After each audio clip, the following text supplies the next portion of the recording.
Hello বন্ধুরা, good morning. Welcome to my Saraswati kitchen. আশা করি তোমরা ভালো আছো আর আমি অনেক অনেক ভালো আছি।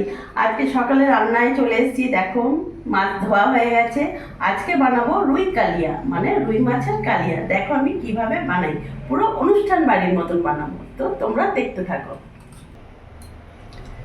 মাছে আমি ভালো করে নুন হলুদ মাখিয়ে নেব। মাছে আমি নুন দিয়ে দিলাম। এবার আমি হলুদ দিয়ে দেবো। এরই ওপর থেকে সামান্য তেল দিয়ে দেবো।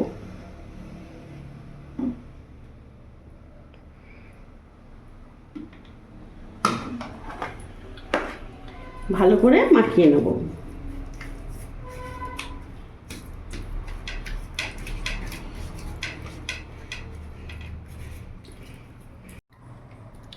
আমার ভালো করে আমি মাছে নুন হলুদ মাখিয়ে নিয়েছি। গ্যাস ধরিয়ে নেব। কড়াইটা আমার গরম হোক।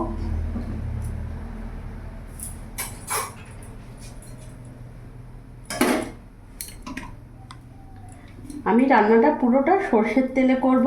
তেল দিয়ে দেবো।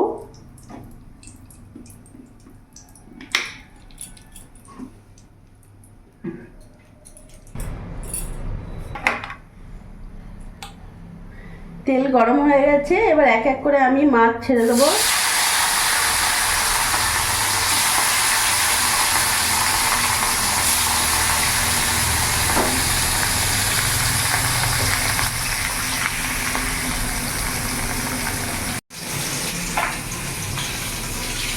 এক পাঁচটা হয়ে গেছে, মাছগুলো আমি উল্টিয়ে দেবো।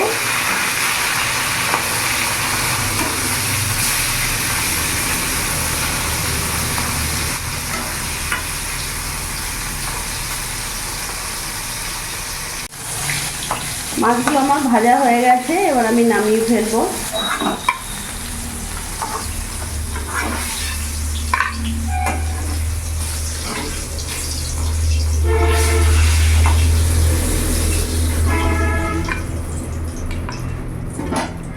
বাদ বাকি মাছগুলো আমি ছেড়ে দেবো।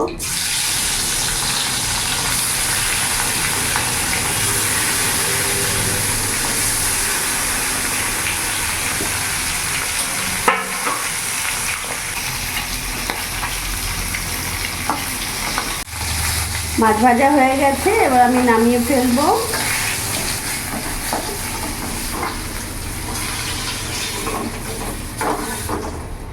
আমার মাছ ভাজা কমপ্লিট।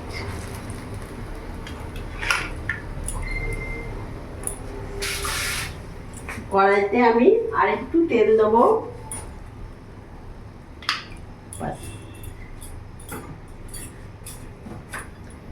এই তেলের মধ্যে আমি এখানে ফোড়নে দিয়ে দেবো তেজপাতা, শুকনো লঙ্কা, গোটা গরম মশলা, গোটা জিরে।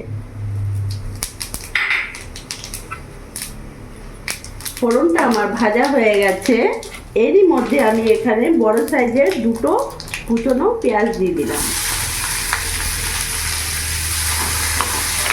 গ্যাসের ফ্লেমটা আমি মিডিয়াম রাখবো। এবার আমি ভালো করে ভেজে নেব।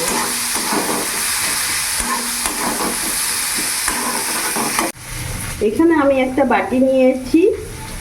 এরই মধ্যে আমি এখানে 1.5 চামচ লবণ দিয়ে দিলাম। 1 চামচের মতন হলুদ দিয়ে দিলাম, আর একটু দিলাম।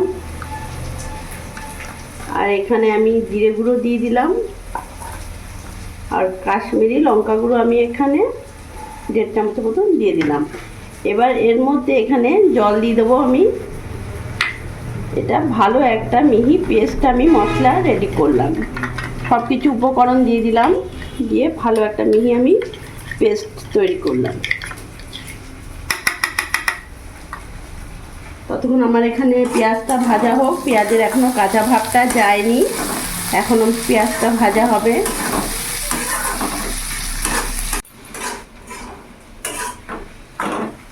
দেখো বন্ধুরা, পেঁয়াজটা আমার কাঁচা ভাব চলে গেছে, আর কালারটাও খুব সুন্দর এসছে, ভাজা ভাজা হয়ে এসছে। আর আমি তেল কিন্তু বেশি দিইনি, তোমরা দেখলেই বুঝতে পারবে। এবার এরই মধ্যে আমি যে উপকরণ পেস্ট করেছিলাম ওটা পুরোটা দিয়ে দেবো। গ্যাসের ফ্লেমটা আমি মিডিয়াম রাখবো। এবার ভালো করে নাড়াচাড়া করে নেব। এবার এখানে যে আমি আদা রসুন লঙ্কা পেস্ট করেছি, পেস্টটা আমি পুরোটা দিয়ে দেবো।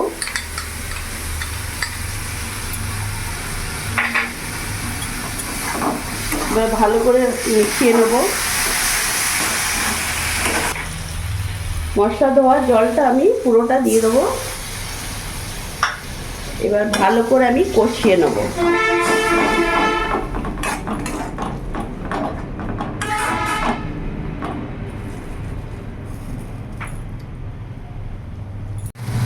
এরই মধ্যে এখানে আমি দুটো বড় সাইজের টমেটো নিয়েছি, টমেটোগুলো আমি পুরোটা দিয়ে দেবো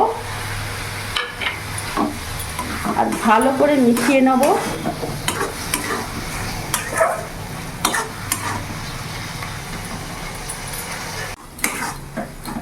দেখো বন্ধুরা, আমি কত সুন্দর মশলাটা পুরো কষিয়ে নিয়েছি, একটুকু কাঁচা গন্ধ নেই আর খুব সুন্দর করে কষা হয়েছে। এরই মধ্যে এবার আমি জল দিয়ে দেবো।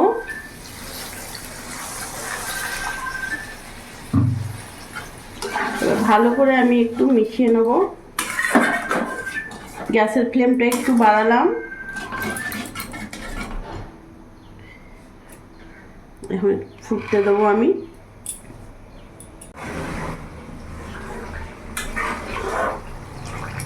দেখতে পাচ্ছ মাছের ঝোল একেবারে ফুটে গেছে। এবার এরই মধ্যে আমি এক এক করে মাছ ছেড়ে দেবো।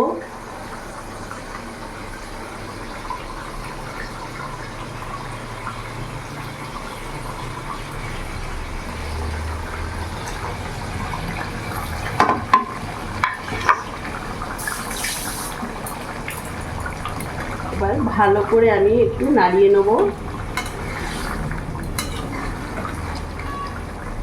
মাছ দিয়ে দিয়েছি, এবার আমি কিছুক্ষণ ফোটাবো।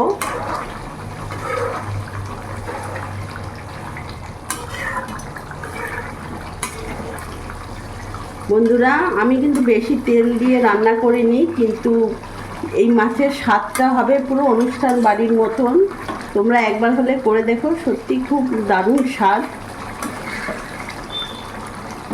পুরো ভোজবাড়ির মতন আমি মাছের কালিয়া করলাম, রুই কালিয়া।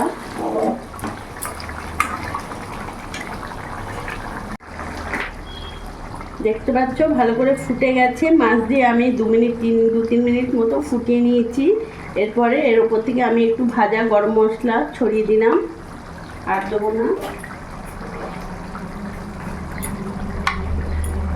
আর এর ওপর থেকে ধনেপাতা কুচি দিয়ে দিলাম। মাছের কালিয়াতে ধনেপাতা দিলে তার স্বাদ আরও দ্বিগুণ বাড়িয়ে দেয়, খেতেও ভালো লাগে।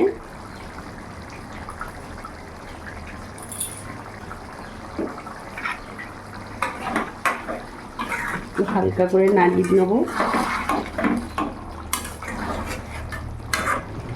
আমার মাছের কালিয়া একেবারে রেডি। আমি এবার গ্যাস অফ করে দেবো।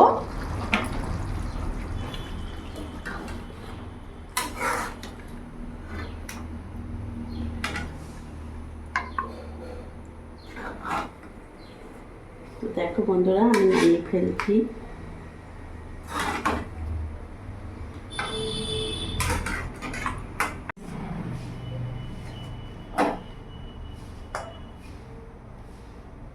আমি নামিয়ে ফেললাম। আমার মাছের কালিয়া একেবারে রেডি।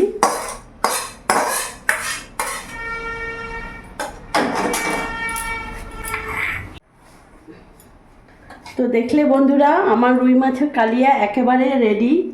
আমি কিভাবে বানালাম, পুরো অনুষ্ঠান বাড়ির মতন রুই মাছের কালিয়া বানালাম খুব সহজভাবে। তোমরা বাড়িতে হলে একবার করে দেখো, সত্যি খুব ভালো লাগবে। আর আমার এই ভিডিওটা ভালো লাগলে প্লিজ লাইক করো, সাবস্ক্রাইব করো, পাশে থেকো, আর তোমরাও ভালো থেকো।